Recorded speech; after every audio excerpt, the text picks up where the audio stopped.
আজকে আমরা দেখব দশমিক থেকে অক্টাল সংখ্যায় রূপান্তর। দশমিক থেকে অক্টাল সংখ্যায় রূপান্তরিতের জন্য আমরা আগে একটি দশমিক সংখ্যা নিয়ে নিই 615, যার ভিত্তি 10 অর্থাৎ দশমিক সংখ্যা। দশমিক সংখ্যাকে আমরা অক্টাল সংখ্যায় রূপান্তরিত করব। আমরা দশমিক সংখ্যাকে অক্টাল সংখ্যায় রূপান্তরিত সময় মনে রাখব।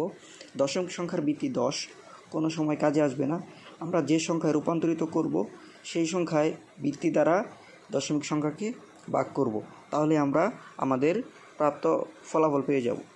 এখন 615কে আমরা 8 দিয়ে ভাগ করব। 8 দিয়ে ভাগ করলে এখানে যাবে 76 এবং ভাগশেষ থাকবে 7, মানে 7 আর কি। 76কে 8 দিয়ে ভাগ করলে যাবে 9, ভাগশেষ থাকবে 4। 9কে যদি আমরা আবার 8 দিয়ে ভাগ দিই তাহলে এখানে একবার যাবে এবং ভাগশেষ থাকবে 1। এখন আবার আমরা যদি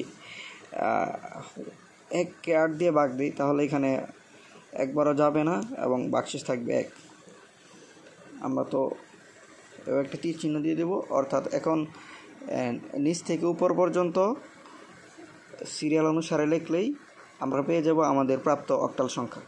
তার মানে 1147, এটি হচ্ছে 615 দশমিক সংখ্যার অক্টাল সংখ্যা। আমরা খুব সহজেই তাহলে দশমিক থেকে অক্টাল সংখ্যা রূপান্তরিত করতে পারব।